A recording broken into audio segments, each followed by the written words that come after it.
손흥민 선수가 리그 10호 골을 기록하면서 프리미어리그 역사에 남는 대기록을 또다시 달성을 했습니다. 어떤 기록이냐? 7시즌 연속 프리미어리그에서 10골 이상을 기록한 11번째 선수가 되었는데 이게 얼마나 대단한 기록이냐? 일단은 10골 이상을 넘겨야 되기 때문에 득점력을 갖추고 있어야 되고요. 두 번째는 이 10골 이상을 넘길 수 있는 득점력을 7시즌 동안 꾸준하게 유지할 수가 있어야 됩니다. 그리고 여기에 플러스 다른 리그로 중간에 이적하는 선수들도 있는데 다른 리그로 이적을 하지 않아야 되기 때문에 일단 이 기록이 달성하기 굉장히 어려운 기록이고 당연하게도 프리미어리그 역사에 남을 수밖에 없는 기록이거든요. 일단 손흥민보다 위에 있는 선수들은 루니, 오웬, 앙리, 로비킨, 램파드, 아구에로, 루카쿠, 해리케인, 제이미 바디, 사디오 마네 이 10명의 선수밖에 없고요. 예를 들면 호날두 같은 경우는 6시즌을 뛰고 레알 마드리드로 갔기 때문에 이 기록에 포함되지 않고 살라 같은 경우도 아직 6시즌 연속 10골을 기록하고 있어서 이 기록에 해당이 안 돼요. 그러니까 그만큼 이 손흥민 선수의 7시즌 연속 프리미어리그 10골 이상 기록 이거는 프리미어리그를 대표하는 공격수라는 것을 다시금 알 수가 있는 그러한 기록이다 라고 할 수가 있는데 일단 이 손흥민 선수가 얼마나 꾸준하냐면 분데스리가에 있었던 시절부터 현재까지 10골 이상을 기록하지 못했던 시즌이 2015-2016 단 한 시즌밖에 없습니다. 이 정도로 손흥민 선수가 정말 커리어 내내 자신의 득점력을 꾸준하게 보여줬다. 그러니까 손흥민 선수가 분데스리가와 프리미어리그 이 최상위권 빅리그에서 10골 이상을 넣는 득점력을 꾸준하게 보여줬다. 이 자체가 너무나 대단한 기록이라고 할 수가 있다. 그러니까 이 기록이 단순해 보이지만 11시즌 동안 10시즌에서 10골 이상을 넣은 거거든요. 사실 정말 대단한 기록이라고 할 수가 있겠죠. 그리고 여기에 더해서 어제 득점을 하면서 어떤 기록을 또 세우게 됐느냐. 손흥민 선수가 프리미어리그 통산 103억 골을 기록하면서 호날두와 프리미어리그에서 동률이 됐습니다. 정말 어마어마한 기록이죠. 그리고 손흥민 선수가 머지않아 넘어설 선수들의 이름을 봐도 드록바 104골이고요. 스콜스 107골, 크라우치 108골, 긱스 109골, 해스키 110골 이렇게 프리미어리그 역사에서 대단한 선수들이 손흥민 선수의 코앞에 있고 이 선수들을 곧 넘어설 경지에 올라 있습니다. 그리고 손흥민 선수가 이번 시즌에 약간 부진하다는 평가를 많이 들었었지만 어쨌든 시즌의 마무리를 너무나 잘하고 있는 것이 최근 경기들을 보면요. 득점을 꾸준하게 다시 기록하고 있어요. 특히나 콘테 감독이 떠난 이후로 6경기에서 4골과 1개의 도움을 기록하고 있거든요. 정말 꾸준한 페이스를 보여주고 있고 사실은 이러한 모습이 왜 나타나고 있느냐를 보면 일단은 콘테 감독이 떠난 이후에 스텔린이나 메이슨이 손흥민의 움직임을 살려주기 위해서 노력을 하고 있거든요. 일단 콘테 감독 시절에는 토트넘이 미드필더 라인에서 볼을 끌고 올라오는 힘이 부족하니까 누군가 내려가서 볼을 끌고 올라와야 되는데 그 역할을 손흥민에게 맡겨서 손흥민이 내려가서 볼을 받고 여기서 볼을 받은 다음에 끌고 올라오는 역할을 수행을 했죠. 그런데 손흥민 선수가 볼을 끌고 올라오는 역할은 손흥민 선수의 가장 큰 장점이 아니죠. 손흥민 선수는 최전방에서 상대 수비라인 뒷공간으로 침투해 들어가는 움직임이 이 선수의 가장 큰 장점이고 손흥민이 월드클래스라고 불리는 능력이거든요. 그런데 콘테 감독이 계속 내려와서 플레이하게끔 만드니까 손흥민이 뛰어들어가는 위치가 당연히 낮아질 수밖에 없었어요. 그러다 보면 상대팀 입장에서는 손흥민의 침투를 대비할 수 있는 시간적인 여유가 발생을 했죠.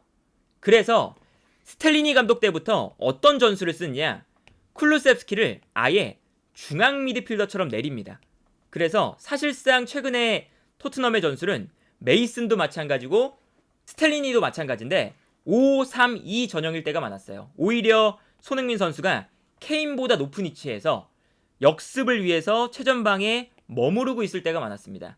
그래서 어제 경기에서 메이슨이 분명히 토트넘이 리버풀에게 끌려가고 있는 상황인데 쿨루셉스키를 빼고 사르를 넣으면서 공격 숫자를 늘리는 게 아니라 오히려 미드필더 숫자를 늘렸죠.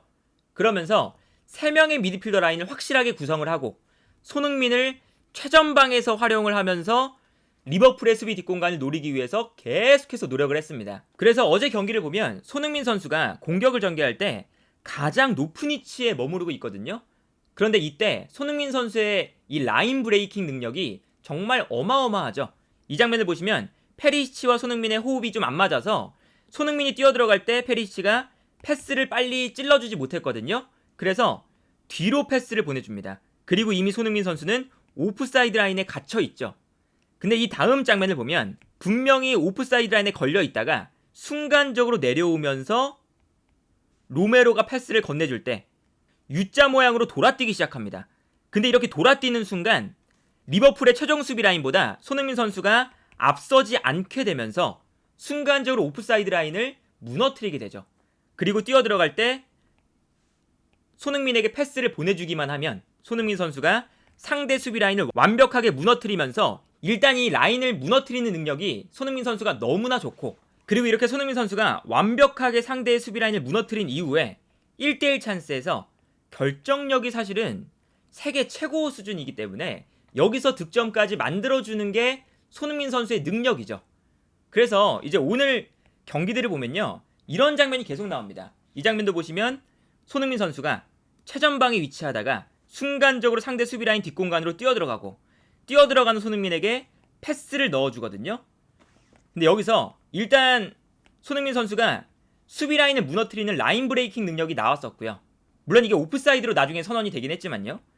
그 다음에 여기서 이제 무서운 게 뭐냐, 분명히 손흥민 선수가 수비 라인을 무너뜨렸는데 리버풀의 수비 라인의 속도가 빨라서 빠르게 손흥민을 따라왔어요. 심지어 수비수 3명이 따라오고 있죠.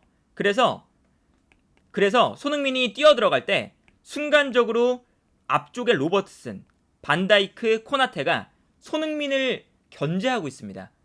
그래서 이미 이 뒷공간이 열렸을 때 리버풀의 수비수들이 뒷공간을 잘 막아냈거든요. 그런데 여기서 손흥민의 장점은 뭐냐, 일단 양발을 쓴다는 거죠. 그래서 앞쪽에 있는 로버트슨이 손흥민이 오른쪽으로 치고 갈지 왼쪽으로 치고 갈지 예측하기가 너무 어렵습니다. 그리고 손흥민이 가지고 있는 장점은 왼발 오른발의 슈팅력이 너무나 대단하기 때문에 여기서 손흥민이 왼발로 치고 들어가고, 분명히 여기서 아주 어려운 각도였거든요. 리버풀의 수비수들이 많았어요. 근데 여기서 왼발로 정말 절묘하게 감아차는 슈팅이 들어가죠. 이게 골대를 맞고 나왔고, 또 이게 앞장면에서 오프사이드로 선언이 되긴 했지만 이 장면을 보면요, 손흥민이 수비 라인 뒷공간으로 침투해 들어가는 것뿐만 아니라 양발을 쓰고 양발 모두 슈팅력이 너무나 대단하기 때문에 토트넘 입장에서는 어제 경기처럼 손흥민을 최전방에 두면서 약간의 수비 부담을 줄여줄 수가 있는 거거든요. 수비 부담을 줄여주는 만큼 역습을 할 때 손흥민 선수가 분명한 파괴력을 보여주기 때문에 손흥민 선수의 수비 부담을 줄여주는 거죠. 다른 장면을 보시면요, 이 장면도 마찬가지입니다. 토트넘이 역습을 전개를 하고 있는데 이때 쿨루셉스키가 볼을 받는 순간 손흥민이 전방으로 뛰어 들어가기 시작합니다. 그리고 여기서 쿨루셉스키의 패스가 들어가죠. 근데 패스의 강도가 약간 약해서 손흥민 선수가 볼을 받는 순간 이미 코나테가 손흥민을 따라오기 시작해요. 그리고 옆에서는 반다이크가 커버를 들어가고 있죠. 근데 여기서 손흥민이 그런데 여기서는 손흥민이 왼발로 치고 들어가서 슈팅을 하는 게 아니라 이번에는 오른쪽으로 치고 들어가기 시작해요. 그래서 이 다음 장면을 보면 손흥민이 볼을 잡았을 때 앞쪽에 이미 코나테가 위치하고 있고 반다이크가 달려들고 있고 아놀드가 달려들고 있으니까 오른쪽으로 약간 접은 다음에 오른발로 이번에는 환상적으로 감아차는 슈팅을 시도합니다. 물론 이게 또 골대를 맞고 나왔지만 이러한 요소들이 손흥민을 최고로 만들어주는 장면이라고 할 수가 있어요. 역습을 할 때 손흥민에게 볼을 쥐어주기만 하면 양발을 쓰기 때문에 상대방이 손흥민을 막기가 굉장히 곤란스럽고, 그리고 양발 모두 엄청난 슈팅력을 가지고 있기 때문에 어떻게든 결정을 지어주고, 그래서 결국에는 이런 장면이 나오는 거거든요.